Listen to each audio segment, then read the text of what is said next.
নতুন আলু দিয়ে মুরগির মাংস রান্না করলে কিন্তু বেশ সুস্বাদু হয়। আর এই যে দেখতে পাচ্ছ, আমি কিন্তু চুই ঝালটাও দিয়ে নিয়েছি। অনেকে হয়তো চুই ঝালটা চেনো না বা অনেকে পছন্দ করো না, তবুও কিন্তু তোমাদের সাথে বলবো এভাবে চুই ঝাল দিয়ে আর নতুন আলু দিয়ে মুরগির মাংস রেসিপিটা তোমরা একবার আমার মতো করে রান্না করে দেখো। তাহলে চলো। নমস্কার বন্ধুরা, সুমিস ভিলেজ লাইফে আমি সুমি সবার সাথে আছি। আমার আজকের রেসিপিটা নতুন আলু দিয়ে মুরগির মাংস, আর এটা কিন্তু তোমাদের সাথে সহজভাবে শেয়ার করার জন্য চলে এসেছি। আমি এখানে 1 কেজি মতো মুরগির মাংস নিয়ে নিয়েছি। তার মধ্যে দেখো কতটা নতুন আলু দিয়ে দিয়েছি কেটে, আর কিন্তু চুই ঝাল দিয়ে দিয়েছি। তো আমি কিন্তু এইভাবে আজকে তোমাদের সাথে শেয়ার করছি। আর এই যে দেখো, প্রথমেই কিন্তু কড়াইতে তেল গরম করে নিয়েছি, আর পেঁয়াজ রসুনটা ভালো করে কিন্তু থেতো করে নিয়েছিলাম, কুচিয়ে বেটে নিয়েছি, তবে একদম মিহিন করে বাটিনি, আদা বাটা করে নিয়ে নিয়েছি। তো বিভিন্ন রকম মুরগির মাংস কি হাঁসের মাংস রেসিপি কিন্তু আমার চ্যানেলে দেওয়া আছে, তোমরা চাইলে ওগুলো ফলো করে নিতে পারো। তবে নতুন আলু দিয়ে এই মুরগির মাংসের রেসিপিটা আজ কিন্তু প্রথমেই দিচ্ছি, নতুন একটা রেসিপি। তো দেখো, বাটা মশলা দিয়ে রান্না করব। তো আমি এখানে জিরে আর আদা বেটে রেখেছিলাম, সেটা কিন্তু পেঁয়াজটা লাল লাল হওয়া পর্যন্ত একটু ভেজে নিচ্ছি। তারপরে কিন্তু জিরে আর আদা বাটাটা কিন্তু দিয়ে দিয়েছি। তো জিরে আর আদা বাটাটা ভালো করে একটু কষিয়ে নেব, যত সময় না মশলা থেকে কাঁচা গন্ধটা দূর হয় সেভাবে কিন্তু ভেজে নিতে হবে। আর অল্প জল দিয়ে দিয়েছিলাম ভালো করে কষানোর জন্য। আর এবার দেখো, ঝালের গুঁড়োটা কিন্তু দিয়ে দিচ্ছি।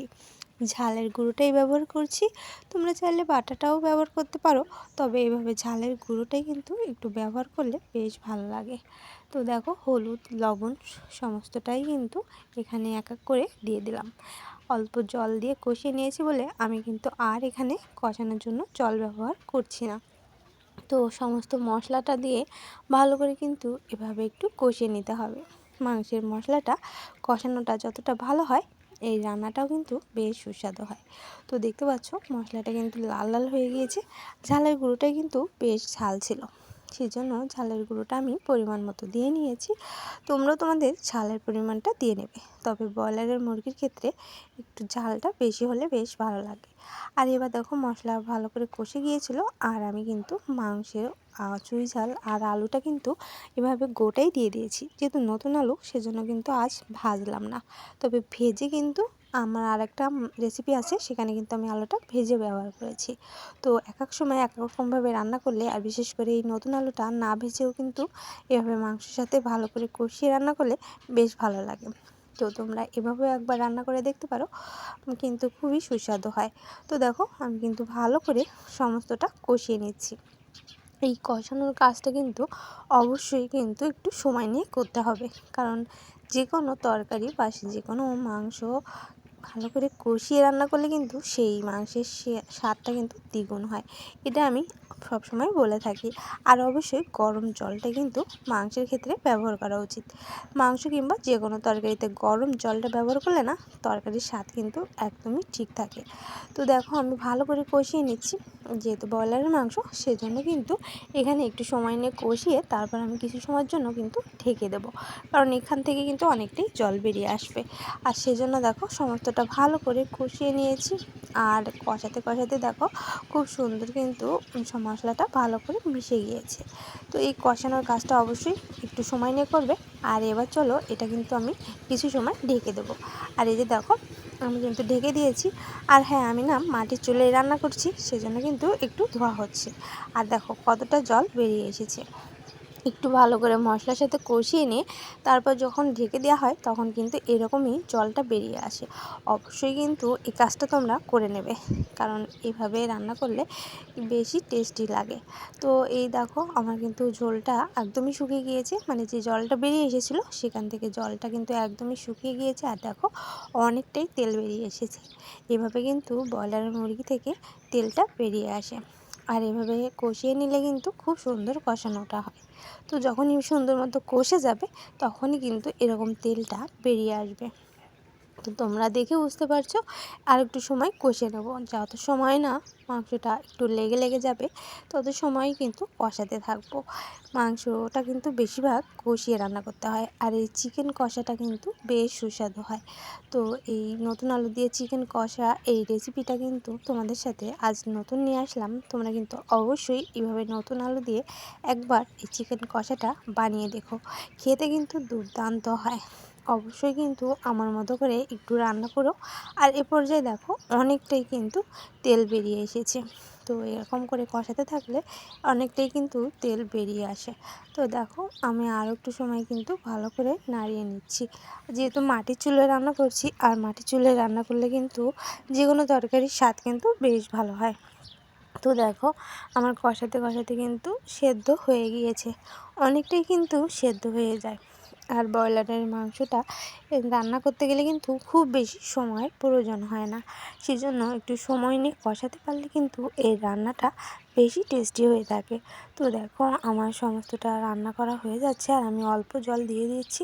এই যে আমি গরম জলটা কিন্তু ব্যবহার করছি, যেহেতু চিকেন কষা করব সেজন্য কিন্তু অতিরিক্ত জল আমি এখানে ব্যবহার করব না। তো সমস্তটা সেদ্ধ হয়ে গিয়েছে, বাকি যতটুকু সেদ্ধ হতে বাকি আছে তো এই গরম জলটা দিয়ে দিয়েছি, এতেই কিন্তু আমার বাকিটা সেদ্ধ হয়ে যাবে। তো এখন আমি এটা কিছু সময়ের জন্য ঢেকে দেব, আর ঢেকে দিয়ে ভালো করে একটু ফুটতে দেব। বাকি যতটুকু সেদ্ধ হতে বাকি আছে ততটুকু কিন্তু একদমই পুরোপুরি সেদ্ধ হয়ে আসবে। আর দেখো গরম জলটা দেওয়ার জন্য খুব দ্রুতই কিন্তু তরকারিটা ফুটে উঠেছে। আর দেখো একদমই কিন্তু টকবক করে ফুটছে, এরকম করে কিন্তু প্রত্যেকটা তরকারি টকবক করে ফুটাতে হয়, তাহলেই কিন্তু তরকারির টেস্টটা বেশ সুস্বাদু হয়। তোমরা চাইলে পর্যায়ে কিন্তু কিছুটা কাঁচা ঝাল কেটে ফালি করে দিতে পারো, তাতে করে সেন্টটা খুব সুন্দর আসে।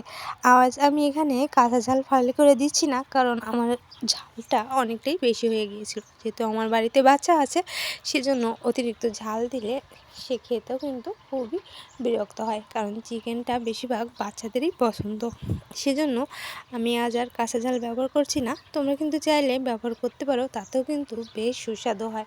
তো দেখো সুন্দর মতো ফুটছে, আর আমার কিন্তু প্রায় হয়ে গিয়েছে। শুধুমাত্র গরম মশলা বাটাটা দিয়ে নামিয়ে নিলে কিন্তু আমার এই চিকেন কষা রেসিপিটা একদমই হয়ে যাবে। যেহেতু চিকেন কষা করব সেজন্য কষা রেসিপিটা ঝোলটা কিন্তু একদমই অল্প রাখবো, অতিরিক্ত ঝোল রাখবো না। আর এভাবে কিন্তু চিকেন কষাটা রান্না করলে বেশ ভালো লাগে খেতে, সেজন্য তোমরাও চেষ্টা করবে এইভাবে একটু সময় নিয়ে মাংসটা কষিয়ে চিকেন কষাটা রান্না করে নিতে। আর চিকেন কষা তো বাচ্চাদের খুবই একটা পছন্দের খাবার, বাচ্চা কিংবা বড় সবাই কিন্তু খুবই এই খাদ্যটা পছন্দ করে। তো এই এখন কিন্তু আমার সমস্তটা রান্না করা হয়ে গিয়েছে, আর এই যে দেখো আমি কিন্তু একদম নামিয়ে নিয়েছি। আর তারপর দেখো রঙটা যেরকম সুন্দর হয়েছিল, খেতেও কিন্তু বেশ সুস্বাদু হয়েছিল। তো কেমন লাগলো তোমাদের কাছে আমার এই রেসিপিটা অবশ্যই কিন্তু কমেন্টের মাধ্যমে জানাতে ভুলবো না। আর অবশ্যই এভাবে নতুন আলু দিয়ে চিকেন কষাটা একবার করে দেখো, এর স্বাদ কিন্তু অতুলনীয়। তো তোমাদের যদি আমার ভিডিওটা ভালো লেগে থাকে অবশ্যই কিন্তু লাইক কমেন্ট শেয়ার করে পাশে রেখে দিও। আর নতুন যদি কেউ এসে থাকো অবশ্যই কিন্তু সাবস্ক্রাইব করে বেল বাটনটি চেপে দিও, তাতে করে আমি যখনই ভিডিও দেব তখনই কিন্তু তোমার কাছে চলে যাবে। তো এভাবে তোমরা আমার পাশে থেকো, সাথে থেকো, আর মিষ্টি মিষ্টি কমেন্ট করতে থাকো। আর এখনও পর্যন্ত যারা লাইক দিতে ভুলে গেছো অবশ্যই লাইকটা দিয়ে নিও। তোমাদের একটা লাইক আমাকে ভিডিও করার উৎসাহ কিন্তু অনেকটাই বাড়িয়ে দেয়। তো অবশ্যই আমাকে একটু উৎসাহ দেওয়ার জন্য একটা লাইক তোমরা প্রথমে দিয়ে নিও, আর ভিডিওটা সম্পূর্ণ দেখার চেষ্টা করো। তো ভালো থেকো, সুস্থ থেকো, পরবর্তী ভিডিওর সাথে থেকো।